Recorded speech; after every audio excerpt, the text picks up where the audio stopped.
Rahmatullahi wabarakatuh. Ni wasalimu kwa jina la Jamhuri ya Muungano. Ndugu wanahabari, sababu kubwa sisi tumeomba kwanza ni washukuru kwa nyinyi kuitikia wito wa kukutana na sisi. Nitoe shukrani kubwa sana kwa kutupa heshima hiyo. Sababu kubwa ya kutaka kukutana na nyinyi ni kufuatia gazeti la Mwananchi iliyotoka tarehe 20 mwezi wa pili mwaka 2023, ukurasa wa pili, kufuatia ziara ya waziri wa elimu mjini Mwanza kutokana na kufutiwa kwa majibu ya mtihani wa shule yetu ya sekondari ya Thakafa. Katika gazeti imeripotiwa kwamba katika paragrafu mojawapo katika gazeti hili, waziri akisema kwamba, naomba ninukuu: katika hatua nyingine, Profesa Mkenda aliagiza jeshi la polisi kumkamata mmiliki wa sekondari ya Thakafa Maruzuku Magongo. Hili ndio swala lilikuwa ni kubwa sana, ambayo tudhani kulikuwa kuna haja ya kutolea maelezo kwamba hii shule Maruzuku Magongo ni meneja, sio mwenye shule. Shule ni ya Waislamu wa msikiti wa Ijumaa ambao inaporwa hivi sasa na Maruzuku Magongo na watu wake kwa msaada mkubwa sana wa ofisi ya RITA, kitengo cha wadhamini ambacho kinaongozwa na Reginald Makoko. Kitengo hichi ndicho kimeleta madhara makubwa sana kwa taasisi za Kiislamu Mwanza toka 2019, kikiwa kina watu kama Daniel Makorere, Focus Masawe, August Mbuya, ambao walitumwa kufuatia malalamiko yetu sisi wakabidhi wa sehemu kuu kwa hali ambayo shule ya Thakafa inavyoendeshwa. Tukaagizwa, tukaletewa taarifa kwa majibu kwa barua ya siri kwamba nitatuma ujumbe kuja kufanya uchunguzi wa huo ubadhirifu ambao mnausema. Lakini kwa masikitiko makubwa, tume hiyo ilipofika ikageuza kibao, ndio lugha wanavyosema vijana, ikageuza kibao, ikaja na barua kutoka kwa Reginald Makoko kwamba msikiti wa Ijumaa pia unatuhumiwa wa ubadhirifu. Ikawa tena sio Thakafa, ikawa ni msikiti wa Ijumaa, na mpaka msikiti wa Ijumaa kuja kufutwa kwa njia ya uonevu na dhulma. Na ukiuliza mpaka leo wanasema kuna ubadhirifu, mpaka leo hawana ripoti hiyo wala ukaguzi ambao haukufanyika. Mimi nilikuwa naomba nitoe hiyo kama introduction ya sababu ya sisi kukutana na nyinyi leo, tuifikishie serikali na hasa Mheshimiwa Rais wetu mwenye sikio sikivu kwamba RITA, kitengo cha wadhamini, ni matatizo makubwa sana. Na nitakuachia mwenzangu yeye sasa ataendeleza maelezo mengine mpaka hapo tutapoishia. Karibu bwana Sekretari. Mimi naitwa Abdallah Sheikh Amin. Abdallah Sheikh Amin ni katibu wa bodi ya wadhamini iliyofutwa kwa uonevu na Reginald Makoko wa RITA. Asante sana. Bismillahirrahmanirrahim. Tunamshukuru Mwenyezi Mungu kwa neema chungu mzima alizotuneemesha, ikiwepo hii ya kukutana hapa kwa wakati huu na nanyi nyie viongozi kutoka katika vyombo mbalimbali vya habari. Tunawashukuru kwa kufika kwenu, na kupitia kwenu tunapenda taarifa hii ifikie serikali yetu tukufu, na taarifa hii pia kupitia kwenu basi umma wa Watanzania wafahamu mengi ambayo yalikuwa hayajafahamika. Aidha, tumpongeze kwa nafasi hii Mheshimiwa Waziri wa Elimu Profesa Adolf Mkenda pamoja na Wizara ya Elimu, wakiwemo wasaidizi wake wote na uongozi wa NECTA, wote kwa pamoja kwa kugundua na kuweka wazi uovu huu wa udanganyifu wa mitihani uliofanywa na kuandaliwa kwa siri na uongozi wa shule ya Thakafa. Aidha, tuwape pole wazazi wa wanafunzi hao 140 waliofutiwa matokeo ya mtihani wao wa kidato cha 4 mwaka 2022, kwani wazazi hawa hawakuhusika na udanganyifu huo uliogundulika. Tumpongeze hapa mwanafunzi aliyekataa kushiriki katika uovu huo wa udanganyifu, na tunampa pole kwa kipigo alichopata kutoka kwa mwalimu. Tunamwomba Mwenyezi Mungu ampe afya na uthibitishe zaidi huo moyo wake wa kusimama juu ya maadili mema na kuwa mkweli. Pamoja na hayo ni kwamba huu ni ushahidi mwingine wa kuthibitisha kwamba shule ilikuwa imeandaa kuwafundisha wanafunzi matokeo au majibu ya maswali ambayo walikuwa wameulizwa katika mtihani. Vinginevyo mtoto huyu asingelikataa au mwanafunzi huyu asingelikataa na mpaka kufikia kuadhibiwa, ni kutokana na ukweli huo. Sisi tulioko mbele yenu ni waasisi wa shule ya Thaqafa. Tulioko mbele yenu ni waasisi.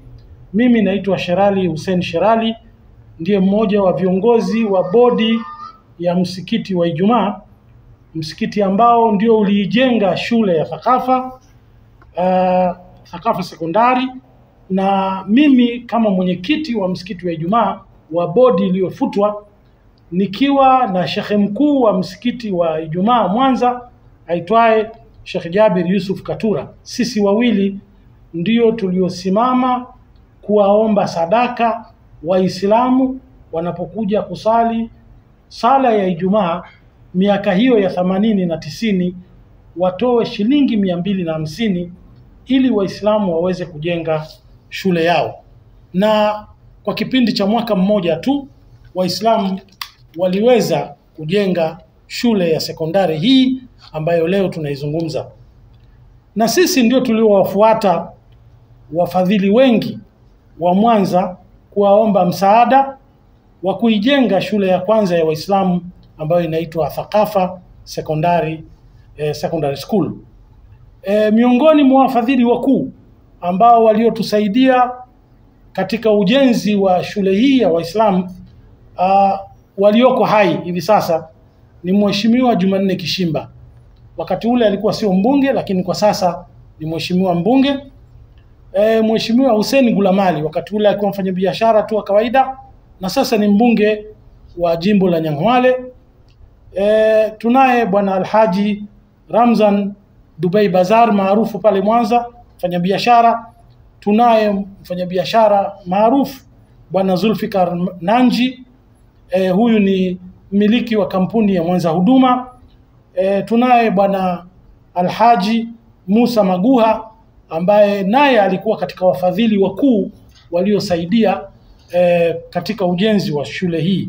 Hawa wapo hai na wanaweza kutoa uthibitisho kwamba shule hii ni mali ya Waislamu na si mali ya bodi. Ukweli huu unaweza ukapatikana. Hili lililotokea ni tatizo moja tu. Ni tatizo moja kati ya matatizo mengi sana ya uongozi wa shule hii, ikiwa na mwandamizi wake mkuu ambaye ni meneja wa shule hiyo. Tumekuwa na mgogoro sisi kama waasisi wa shule. Tumekuwa na mgogoro wa ndani kwa ndani kwa muda wa miaka 20 iliyopita. Lakini mpaka kufikia kuweka maandishi leo tuna miaka 11. Kwa hiyo mgogoro huu haujaanza leo wala mwezi jana wala katika kipindi hiki cha matokeo ya darasa la 12 form 4. Na nyaraka zinathibitisha, zipo kuonyesha kwamba mgogoro ulikuwepo. Tatizo kubwa ambalo sisi tulikuwa tumesimamia ni kwamba tulikuwa tunataka uongozi kwanza usimamie uendeshaji wa taasisi kwa mujibu wa katiba. Pili, waondokane na mipango ya udanganyifu na wizi ambao ulikuwa umekusha anza kudhihiri katika taasisi hii. Na yote haya si majungu, bali yamo katika ripoti mbalimbali ambazo tumezifikisha serikalini toka mwaka 2020. Toka mwaka 2020 tumefikisha haya ambayo leo tunayasema. Tumepata fursa hii kwa sababu Mheshimiwa Waziri kishaona kwamba katika shule hii kuna tatizo kubwa la udanganyifu. Udanganyifu huu tumekuwa tukiuripoti kwa ushahidi, haya si majungu, kwa ushahidi mbalimbali. Kung'ang'ania kwetu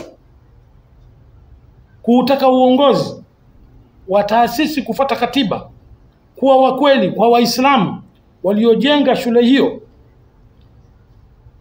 ndiko kumetufanya sisi kama waasisi kuondolewa kinyemela katika shule hiyo.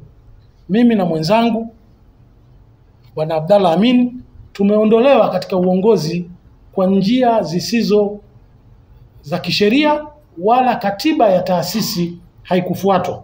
Na yote haya tumeyafahamisha au tumeifahamisha RITA katika nyaraka hizi tulizonazo hapa.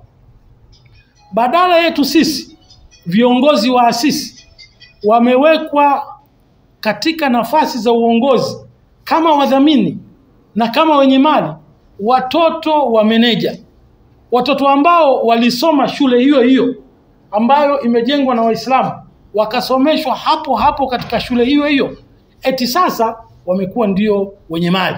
Ni jambo la kushangaza sana na kusikitisha. Tunawasikitikia sana Waislamu kwa sababu kama nilivyosema awali, mimi ndiye niliyewaomba Waislamu walete shilingi 250 kila wanapokuja kusali swala ya Ijumaa, na walifanya hivyo. Kwa hiyo kwa muda wote huu hawana wanachojua. Miaka zaidi ya 29 Waislamu wa msikiti wa Ijumaa Mwanza na Waislamu wa Mwanza kwa jumla hawafahamu chochote juu ya yale ambayo yanatendeka katika shule hiyo walioijenga kwa nguvu zao na mali zao. Kwa hakika, mbali ya kilichogundulika na Wizara ya Elimu, serikali tunaomba ifahamu leo hadharani kuwa viongozi waandamizi wa shule hii ni wabadhirifu wa fedha, ni wizi wa fedha ambao tayari umekwisha gundulika na ripoti zake tumekwisha zifikisha serikalini. Viongozi hawa waandamizi ni wakwepa kodi za serikali kwa ushahidi, wala si kwa majungu. Viongozi hawa waandamizi ni watakatishaji wa fedha za ndani na nje ya nchi, fedha za nje na fedha za ndani ya nchi kwa ushahidi. Viongozi hawa waandamizi tunawatuhumu kwa wizi wa mali za msikiti wa Ijumaa ulioijenga shule hiyo. Tutakuja kueleza hapa mbele kidogo. Tunaomba tutoe tahadhari. Matatizo haya pamoja na kuwa tuliyafikisha serikalini kwa kipindi cha miaka kadhaa iliyopita, tunamuomba Mheshimiwa Waziri asipofuatilia, Mheshimiwa Waziri Adolfu Mkenda asipofuatilia maelekezo yake aliyoyatoa, watu hawa hawakamatiki. Watu hawa tunasema hawakamatiki. Tusingelifika hapa kwa hatua hii tulionayo ya hali ya mparaganyiko huu na uovu ambao unafanyika kama RITA wangelisimamia sheria ya usajili wa taasisi chini ya sheria CAP 318 iliyofanyiwa marekebisho mwaka 2002. Kama ingesimamiwa vizuri, RITA wangelisimamia vizuri kwa ushahidi wa nyaraka tulizokwisha wafikisha RITA, leo tusingelikuwa katika janga hili ambalo ni aibu kwa mji wa Mwanza au kwa mkoa wa Mwanza. Tokea mwaka 2020 tumepeleka tuhuma zote hizo RITA pamoja na ushahidi, lakini watu hawa kama tulivyosema ni watu ambao hawakamatiki na inaonekana kana kwamba wako juu ya sheria. Taasisi hii ya Thaqafa leo hii inadaiwa na msikiti wa Ijumaa. Taasisi ya Thaqafa ambayo imekutwa na matatizo haya inadaiwa na msikiti wa Ijumaa kwa zaidi ya shilingi milioni 100 kama pango. Thaqafa wanapanga katika majengo ya msikiti wa Ijumaa, wanadaiwa zaidi ya shilingi milioni 100, lakini licha ya kuifahamisha RITA, yote haya hayajachukuliwa hatua, na sisi tunasema inaonekana hawa watu hawakamatiki. Na yote haya ni kwa sababu ya makusanyo yanayopatikana katika shule hii. Shule hii kwa miaka kadhaa, zaidi ya miaka 10, kila mwaka inakusanya zaidi ya 2.8 billion shillings. Nirudie, makusanyo ya mwaka kwa muda wa kipindi cha miaka takriban 10, shule inakusanya bilioni 2 na kuendelea, bilioni 2.5 na milioni 500, bilioni 2 na milioni 600, mpaka kufikia bilioni 2 na milioni 900. Sasa fedha hizi ndio zinawasumbua Waislamu wa Mwanza. Fedha hizi ndio zinawasumbua Waislamu wa Mwanza, na mpaka kufikiria tunaona sisi kwamba hawa watu hawakamatiki. Ndugu waandishi wa habari, hivi majuzi tu mwezi wa kwanza mwaka huu, tarehe 2 Januari, viongozi waandamizi wa shule ya Thakafa wamekuja kuiba nondo za msikiti wa Ijumaa. Nondo za msikiti wa Ijumaa. Aliyebeba amekusha toa ushahidi. Sisi tumefikisha taarifa hizi kwenye vyombo vya dola, polisi, lakini tunajua mambo yanaendelea, uchunguzi unaendelea, lakini uchunguzi huu muda hauna, yani hauakisi tatizo la tukio. Mwizi kaiba nondo, aliyebeba nondo yupo, katoa ushahidi, kabeba nondo. Nondo zimefanya kazi katika shule ya Thakafa. Inakuwaje mpaka leo watu hawa hawajatiwa nguvuni katika mikono ya sheria? Lakini jambo la kushangaza au lililohubika matatizo yote haya ni kwamba baba katika shule ya Thakafa ndiye meneja. Baba katika shule ya Thakafa ndiye meneja. Mtoto wake wa kuzaa ndiye basa wa shule. Basa kwa Kiswahili, muhasibu wa shule ya Thakafa. Halafu baba anamtoa mtoto katika shule ya Thakafa, anamleta msikitini, msikiti wa Ijumaa, anamfanya ndio muhasibu. Msikiti unaidai shule, huku shuleni yeye ndio basa, huku msikitini yeye ndio bwana fedha. Kunaibiwa nondo msikiti wa Ijumaa. Wewe unatarajia kutakuwa na nini? Hivi huyu mtoto kweli anaweza kwenda kutoa taarifa kwamba Thakafa imeiba nondo msikiti wa Ijumaa? Hivi kweli huyu mtoto anaweza kwenda kuidai shule ya Thakafa kwamba inadaiwa milioni 100 kwa kuto kulipa pango wanaodaiwa? Inawezekana? Kwa hiyo mkao huu ni mkao wa kuwekwa watu kuilinda shule ya Thakafa. Ni jambo ambalo limeandaliwa, ni vitu ambavyo viko katika mpango wa maandalizi makubwa. Kwa hiyo tungelipenda hili lifahamike. Tunajua vyombo vya dola vinafanya kazi. Tunaye RPC mgeni hivi sasa yuko Mwanza, na tuna hakika na tuna imani naye kwamba hivi karibuni wale watu waliohusika na wizi huu wa nondo, mali ya Mungu, watu wanakuja kuiba mali ya Mungu msikitini. Bora angelikuwa ameibiwa Sherali au Abdalamini au Mzee Mbalamwezi, mali ya mtu binafsi. Mali ya Mungu inaibiwa na hakuna wa kutetea. Na lingine ambalo tungependa kulisema ni kwamba shule hii serikalini ina sura ya taasisi ya Kiislamu. Wanapokwenda viongozi waandamizi, wanapokwenda serikalini, wanakwenda kuiarifisha shule kuwa ni mali ya Waislamu, taasisi ya kidini. Kwa faida gani? Kwa faida ya kupata huruma ya serikali, kwa faida ya kupata misamaha ya kodi. Taasisi hii imekuwa ikipata misaada ya kodi mingi sana. Wamekuwa wakiingiza magari mengi sana na wakiyauza. Lakini magari hayo yamekuwa yakiingizwa kwa misamaha ya kodi, kana kwamba magari yanakuja kufanya kazi ya taasisi. Kwa hiyo serikalini wanaonekana ni taasisi ya kidini. Wakija kwa Waislamu walioijenga shule, wanavimbisha mbawa kuonyesha kana kwamba wao ndio wenye mali. Na sheria zilivyokaa zinakaa katika mkao wa kuwapa kipaumbele.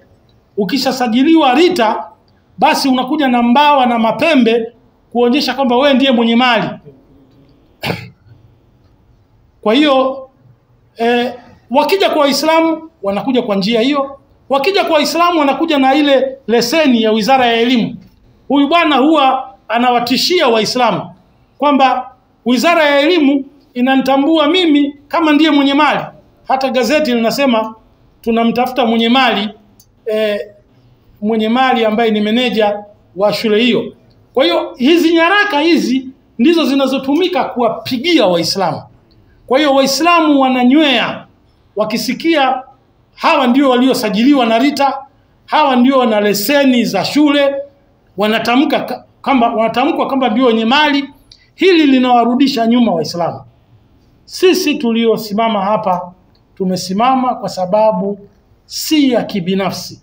Tumesimama kutetea mali ya Waislamu ambayo sasa imeporwa. Tumejaribu tukiwa ndani ya taasisi katika vikao mbalimbali kwa mazungumzo, ikashindikana. Tukaanza kuwaandikia barua, ushahidi upo, si maneno ya majungu. Toka mwaka 2000 tunawaandikia barua. Hivi tunavyokwenda sivyo, Waislamu wanadhulumiwa. Hii si mali ya bodi. Sisi wenyewe tunasema waanzilishi wote tulikuwa maskini. Mimi nilikuwa maskini, huyu bwana maskini, na huyo meneja naye alikuwa maskini tu, na bado maskini mpaka sasa. Anakuwaje na fedha za kujenga shule kubwa kama ile? Shule hiyo imejengwa juu ya eneo la Waislamu. Kiwanja chenyewe ni mali ya Waislamu. Matofali yaliyotumika ya awali ni mali ya Waislamu. BAKWATA waliwahi kufyatua tofali 1045 zilikuwa pale katika uwanja. Inakuwaje leo watu 10 wajitambulishe kwamba wao ndio wenye mali? Kwa hiyo wakija kwa Waislamu wanasema wao ndio wenye mali, lakini serikalini wanapata misamaha ya kodi, wanaingiza magari na vifaa vingine kwa nembo kwamba hii ni taasisi ya Kiislamu.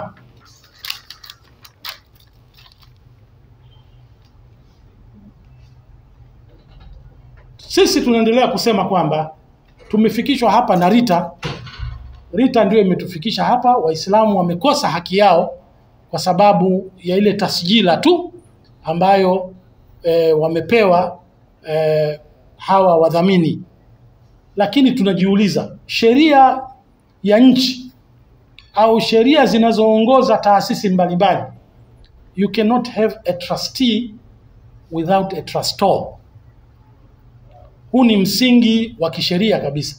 Huwezi kuwa na trustee bila kuwa na trustor. Wewe umedhaminiwa ushikilie mali, kwa sababu Waislamu wa msikiti wa Ijumaa wote kwa pamoja hawawezi wakawa ndio viongozi wa shule ya Thakafa. Haiwezekani. Kwa hiyo wakatuamini sisi wachache tusimamie mali ya kwao kwa dhamana. Inakuwaje leo RITA itambue kwamba hawa ndio wenye mali? Ni jambo ambalo lina matatizo na linatakiwa litolewe ufumbuzi. Sisi tunasema kama waasisi, mali ya Thakafa si mali yetu. Mimi nikiwa niliyechangisha Waislamu, naiambia na naiomba serikali isikie kwamba shule ya Thakafa si mali ya bodi, ni mali ya Waislamu. Sisi tulibeba dhamana. Kwa hiyo tunaunga mkono hatua ambazo serikali imechukua kufikia hapa. Tunasema tunaunga mkono hatua ambazo serikali imechukua na itakazochukua, tukiwa kama waasisi wa shule ya Thakafa. Na tunamuomba Mheshimiwa Waziri wa Elimu na Mheshimiwa Msajili wasirudi nyuma, katika kuhakikisha shule zetu zote nchini ikiwemo hii ya Thakafa haiandai vilaza, kwa neno la mtaani, haiandai vilaza. Wazazi wanatoa fedha nyingi, si kwa kupeleka mtoto kwenye shule inayoandaa watoto wa kudukua mitihani. Udukuzi ni tendo baya sana. Tunaiomba wizara kupitia kwa vyombo vya habari, tunaiomba wizara ifutie usajili shule hii kama taarifa zilizokwisha toka katika vyombo mbalimbali, magazeti na television. Waifutie usajili shule hii, na vile vile hatua za kisheria ziendelee kuchukuliwa. Tunaiomba Wizara ya Elimu, ambao ndio wenye mamlaka ya kumiliki leseni za wamiliki wa shule, tunawaomba kwa busara na hekima zao wafute leseni ya meneja wa shule ya Thakafa na apigwe marufuku asiweze kuongoza shule yoyote au taasisi yoyote ya kidini nchini hapa, kwa sababu kosa hili si la mara ya kwanza. Kwa mujibu wa maelezo ya Mheshimiwa Waziri, hili si kosa la kwanza, wamekuwa na tabia hiyo. Na tunaiomba wizara, tunaye mwalimu mmoja katika shule hiyo ambaye sintomtaja jina kwa kuwa hajatajwa jina huko nyuma. Huyu mwalimu ni mwalimu msaidizi, mwalimu mkuu msaidizi mwanamke. Huyu ndiye anayeshirikiana na uongozi. Kwa hiyo uongozi unaweza kusema sisi hatuhusiki, sisi hatupo wala hatukuwepo siku ya mitihani, ni kweli. Lakini mipango hii ya udukuzi wa mitihani unafanywa na walimu. Walimu hawa wanaongozwa na huyu mwalimu wa kike. Tunaiomba Wizara ya Elimu imfutie leseni ya ualimu mwalimu huyu ambaye wao wanamfahamu na watamfahamu vizuri zaidi. Tunaiomba Wizara ya Katiba na Sheria, Mheshimiwa Waziri wa Katiba na Sheria, kupitia uongozi mpya wa RITA. Tunajua sasa tunaye kiongozi mpya wa RITA baada ya yule wa zamani tuliyempelekea ripoti hii toka 2020 kuto kuchukua hatua yoyote. Sasa hivi mamlaka ya uteuzi ikamuondoa na akaletwa kabidhi wasi mpya. Tunamuomba, tumekusha muona, tunamuomba, tuna imani naye kwamba ripoti hii sasa ipate majibu na watu waliohusika bila hapa kuwataja majina wachukuliwe hatua kwa mujibu wa sheria. Sheria ziko wazi kabisa. Sheria iliyotumika kuifuta bodi ya msikiti wa Ijumaa kwa tuhuma tu. Hapa tuna ushahidi sasa. Bodi ya msikiti wa Ijumaa ambayo ndio inamiliki shule, ndio iliyojenga shule, ndio iliyojenga shule, bodi ya msikiti wa Ijumaa ilifutwa kwa tuhuma kama mzee wangu Mzee Abdallah anavyosema. Lakini hapa tuna ushahidi wa ubadhirifu wa fedha, wizi wa fedha, utakatishaji wa fedha. Upo hapa. Tunamuomba Mheshimiwa kabidhi wasi mkuu sasa aichukue ripoti hii na aipatie majibu kwa mujibu wa sheria Cap 318 section 14(1) and 2. Vile vile tunamuomba Mheshimiwa kabidhi wasi suspend, kwa Kiswahili tunasema aisimamishe kwa muda bodi wakati wa uchunguzi huu unaendelea. Aidha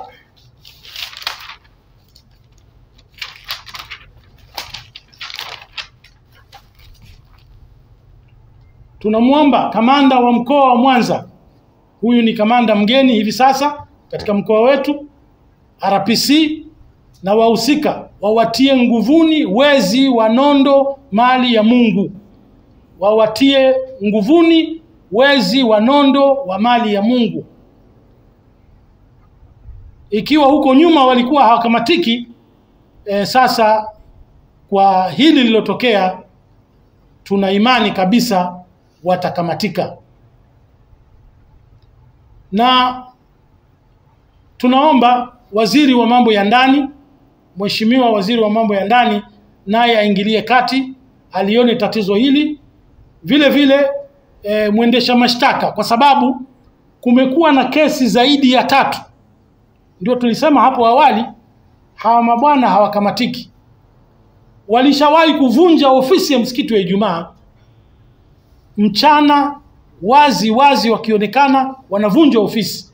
Taarifa ikatolewa polisi, hakuna lilochukuliwa, hakuna hatua iliyochukuliwa. Gari la msikiti limeibiwa msikitini, likaenda kuhifadhiwa pale Thakafa. Miaka 2 gari la msikiti limeibiwa, likaenda kuhifadhiwa pale. Hakuna hatua iliyochukuliwa. Sasa nondo zimechukuliwa. Tunafikiri huu umefika wakati wa serikali kutusaidia kuokoa mali za Mungu. Hii ni mali ya Mungu na si mali ya mtu binafsi. Kwa Waislamu wa Mwanza, baada ya kueleza haya, mimi kama nilivyokuwa kiongozi niliyewaomba sadaka zenu, leo hii nina umri wa miaka 67 na nimebakiza miezi 2 kuwa na miaka 68. Nina miaka 68, mzee wangu hapa na miaka 70, anaingia miaka 71. Tumelikaribia kaburi, mimi na mwenzangu pamoja na mzee Omar Saidi Mbalamwezi ambaye ndiye alikuwa mwenyekiti wa bodi ya msikiti wa Ijumaa, ana miaka 80 na sisi sote tumekaribia kwenda kaburini. Tumejitolea kupigania mali ya Mwenyezi Mungu na mali ya Waislamu mpaka hapa tulipofika. Vitisho tumekushapata na tunahofia juu ya maisha yetu. Hatujui nini kitatokea. Bilioni 2 na milioni 800 kuzitoa kwa mtu mkononi mwake, ujue lazima utapata matatizo. Tumeyakubali kwa sababu mimi ndiye niliyesimama kuwaomba Waislamu watoe fedha zao kwa ajili ya kujenga shule. Sasa tunaweza tukafa leo au kesho kwa sababu ya umri wetu. Mimi nakaribia miaka 68, mwenzangu 70 na 80 na tunaweza kufa wakati wowote. Tunawaomba Waislamu wao wasimame imara katika kudai shule yao ya Thakafa walioijenga kwa fedha zao. Watumie njia hizi za amani na njia za kisheria katika kudai mali yao. Haki haipotei. Inaweza ikachelewa, lakini haki haipotei. Na tuna hakika kwa serikali hii tulionayo tukufu, kupitia kwa Mheshimiwa Waziri Mkuu, kupitia kwa Mheshimiwa Philip Mpango, Makamu wa Rais, kwa kupenda kwao amani na haki, sasa haki ya Waislamu wa Mwanza itapatikana.